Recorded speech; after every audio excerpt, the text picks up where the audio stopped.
Wait, you were talking about Steve Jobs? I was talking about Steve Jobs as the cowboy. I thought you were talking about Tim Cook. No, Tim Cook is a career. I was like, wait a minute. I don't think he's an entrepreneur. No, sorry. Steve Jobs is. Yeah. Let me make sure I'll tell that story properly. Okay. Steve Jobs is a classic entrepreneur. Yes. Like, bit of a dick, built the thing in a garage. I have a great story about Steve Jobs, by the way. I'm going to share with you. Got it to a certain point, and still $350 billion valuation, astronomical at the time. One of the most valuable companies on the planet, hands it off to a career executive, Tim Cook, who arguably has returned more shareholder value than any other CEO in history. He took it to $4.5 trillion, and now he's handing it off to a young guy, and I'm being really generous here because he's 50. Okay. And this guy sounds like he's another cowboy, which I like the sound of because I think Apple needs it. You think he's a cowboy? This is what so people don't know him well enough. I forget the guy's name, but September 1st, the handoff happens. It's not like Tim Cook's going away. He's going to be the executive chairman. But Apple most likely needs someone with at least a sprinkling of cowboy. Because Tim was not. And unfortunately, yes, he returned incredible shareholder value. He also built that fucking headset, which you put on and turn yourself into an unfuckable nerd instantaneously. Oh my gosh. Okay. But he launched the AirPods, which arguably one of the best products Apple has ever built. It's going to be AI in your ear. You're going to be able to walk into any country on the planet and hear English in your ear with people talking to you relatively soon. Like, that's an incredible product. But going back to entrepreneurship versus executive or career executive, I think Apple's a pretty great example at an extreme level of started by a cowboy, handed off to a career executive, took it to the best shareholder returns probably ever, and now they're handing the baton back to somebody else. And who is that guy? There's so much to unpack here, dude. Yeah. Okay, so first of all, I don't think Tim Cook in any way, stretch, or form is a cowboy at all. No, not whatsoever. I agree with you on that.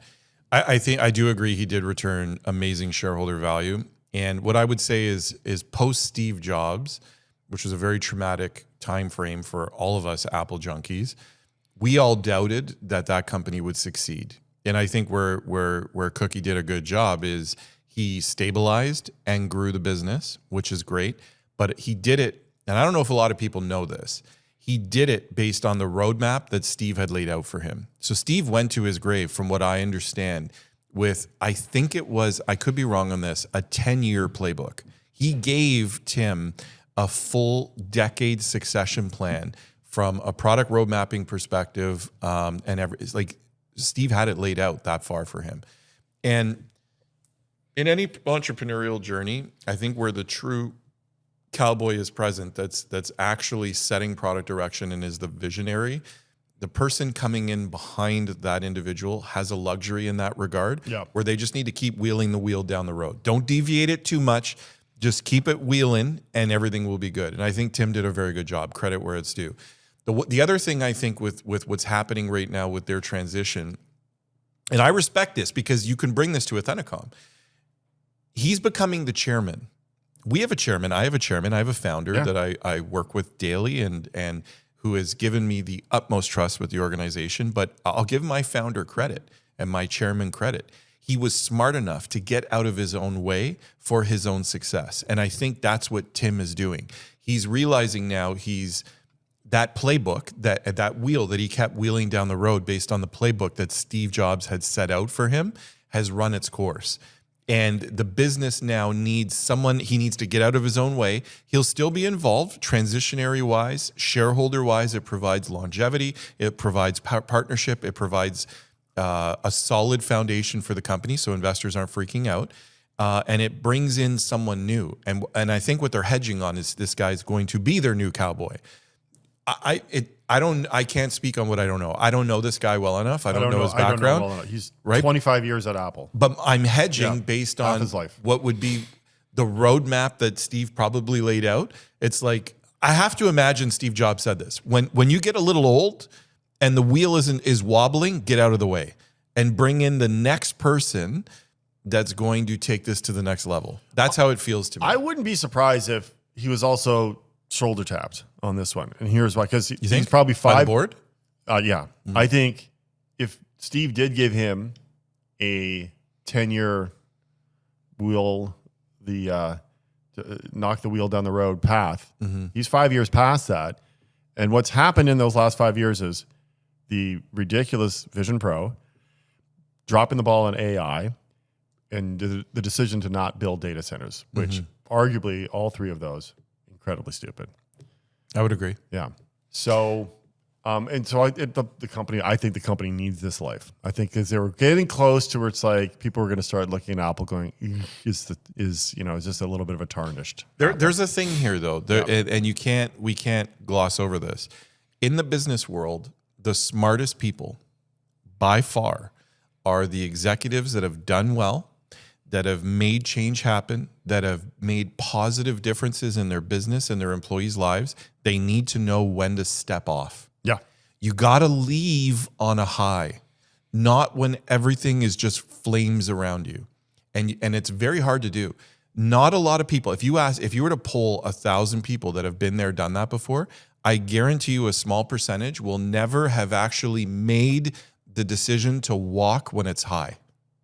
You know why? Very hard. It's ego. They all want to ride the wave when it's high. And most of them, when it starts diminishing, that's when they try and get out.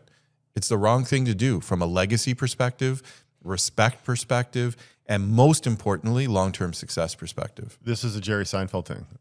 It's always leave them wanting more. Oh, yeah. That's why he left with Seinfeld was the peak. They offered him $5 million an episode to come back and do one more season. He's like, it's my time. No, because we are leaving at the top. We are the top rated show. They begged us to come back. We left. There's something to it, right? And I don't know. I still fundamentally believe this. I believe the smartest people in business in life, but to relate it to business, are the ones that have the wherewithal, the ability, and the class to walk when it's at its height versus when it's at its bottom. So that's a good segue. Is it? Just sort of, I merged, entrepreneurship and media with Jerry Seinfeld. And you and I have discussed this a lot. And now that you're a Yap creator, I'm sure your opinion is going to, you're going to have strong opinions on this. Everyone has heard the phrase, every company is a media company now. I fundamentally believe that. I 100% believe that. And I'd love to hear your thoughts on that and why that's going to be so important. How, in that world where every company is a media company, once again, now every company has to differentiate themselves from other companies. So how is that best done? Well, first of all, it's not just every company is a media company. There's also the CEO of every company has to be at the forefront now of the media narrative on behalf of the company, on behalf of the mission, on behalf of the values, on behalf of everything you believe in. I think people now are looking for the sound bites, the forward presence, and the person that's at the helm to publicly talk about what the leadership direction is of the company.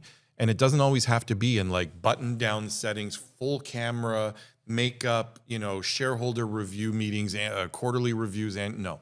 It's free flowing. It's what you stand for. It's what you believe in. It's what you're building and how you're building. People are looking for that now in terms of the opinions they form of the businesses they deal with. I think, anyway. 100%. And I think like you said, it doesn't always have to be about the company and our quarterly results and buttoned up. And there's one guy who does this arguably as well as any other. He's not necessarily the CEO. He's the president. Is Harley from Shopify. He's fantastic. 100%. And he's just got this pacing that I love, where it's personal, something ambitious, like he's doing. Walks up Tremblant a couple times to mimic going up to the Shabbat Shalom. Shabbat Shalom every Friday night with the kids. He loops his kids in and his family. You're peeking behind the curtain, and you're getting a glimpse of what it's like to be this person who's operating at this sort of high performing level. And then, the great lighting comes out, the 4K camera, and we're going to drop integration with ChatGPT. We're going to drop our Q3 results. He's really good at balancing it, and it's not one. It's like he doesn't drop the ball. Like it's this pacing that I'm sure he's got a team around him that's making sure he keeps up with the pacing. I'm sure there's days like us where it's just like I fucking don't want to do it, but the pacing's there and the consistency is there.